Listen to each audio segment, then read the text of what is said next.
ত্রিপুরা রাজ্য এই সময়ের মধ্যে রীতিমতো নেশার স্বর্গরাজ্যে পরিণত। একদিকে প্রকাশ্যে রাজ্যের বর্তমান সরকার নেশার বিরুদ্ধে যুদ্ধ ঘোষণার কথা বলছে, আর অন্যদিকে কিছুদিন পরপর রাজ্যে এমন এমন ঘটনা ঘটে চলেছে যার পরিপ্রেক্ষিতে নেশা নিয়ে আতঙ্কিত হওয়ার যথেষ্ট কারণ তৈরি হয়। এরই মধ্যে জিরানিয়ায় রেলের ওয়াগন ভর্তি করে নেশা সামগ্রী উদ্ধারের রেশ কাটতে না কাটতেই এবার একেবারে আগরতলার মূল রেল স্টেশন বাদারঘাটে মালবাহী রেলের মধ্যে প্রচুর পরিমাণে অবৈধ নেশা সামগ্রী উদ্ধারের ঘটনা সামনে এসেছে। জিরানিয়ার ঘটনা নিয়ে প্রথম প্রশাসনের তরফ থেকে ব্যাপক তৎপরতা পরিলক্ষিত হয়েছে।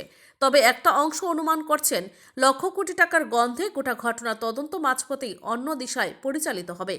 সে সময় মতো দেখা যাবে। তবে এরই মধ্যে বাধারঘাট রেল স্টেশনে আজকের সন্ধ্যা রাতে যে ঘটনা ঘটেছে তার পরিপ্রেক্ষিতে কিন্তু প্রশ্ন উঠছে। একটা মহল থেকে আশঙ্কা প্রকাশ হচ্ছে রাজ্যের শাসক সহ কেন্দ্রীয় শাসক দলের একাদশের যুগ সাজসে ভারতীয় রেলকে ব্যবহার করে ত্রিপুরাকে করিডোর করে নেশার সাম্রাজ্যের বিস্তার পৃথিবীতে করা হচ্ছে। তবে আজকের ঘটনার পরিপ্রেক্ষিতে এখনো পর্যন্ত তেমন কোনো মুভমেন্ট বা বক্তব্য সামনে আসেনি। তবে এই ঘটনায় আরও একবার যে গোটা দেশের সামনে রাজ্যের মুখ পুড়ল এবং ভারতীয় রেলের মান সম্মান ধুলায় মিশে গেল, এটা কিন্তু বলা যেতেই পারে। যতটুকু সাধারণ জ্ঞানের উপর ভিত্তি করে বলা যায়, রেলের ওয়াগনে যখন মাল ভর্তি করা হয় তখন প্রয়োজনীয় চেকিং করা হয়। সেই জায়গায় দাঁড়িয়ে এইভাবে ওয়াগন ভর্তি করে নেশা সাম্রাজ্য আদান প্রদানের ক্ষেত্রে যে অনেকেই জড়িত, ছোট বড় মাঝারি স্তরের নেতা কর্মী আধিকারিকরা যে জড়িত, এটা কিন্তু ধীরে ধীরে জলের মতো পরিষ্কার। আজকের প্রতিবেদন আশা প্রকাশ করছে সরকার উদ্যোগী ভূমিকা গ্রহণ করে অন্তত সংক্ষিপ্ত রাজনৈতিক স্বার্থকে পরিত্যাগ করে রাজ্যটাকে নেশার হাত থেকে বাঁচাতে প্রকৃত অর্থে ভূমিকা গ্রহণ করবে। Bureau report, Tripura news Bangla. হ্যাঁ সেম এটার ভিতরে কম্বল আছে এখন আমনে আছে না বস্তাতে উল্টা পাল্টা সিট আছে একটা কামও না ধরে বস্তায় টের পাইতেছেন না তো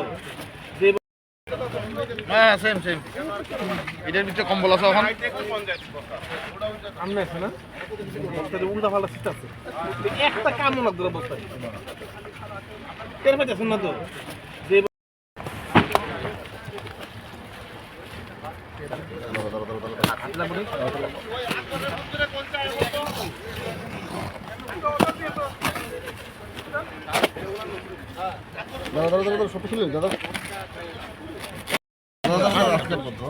বুঝতেছেন না বস্তাটা পুরানো সেম স্যার এই যে আগাড়াই এখানে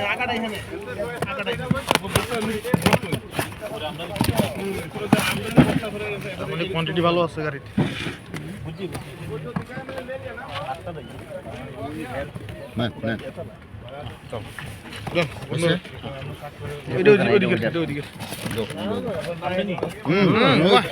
সাজানো পুরা বাগান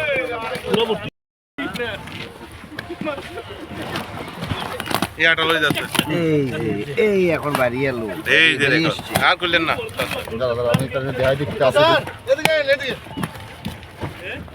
ওই তো নাম্বারে ওই দেন মিস হয়েছে নি আমি তো কইলেন আমরা হাসলে না দুইজন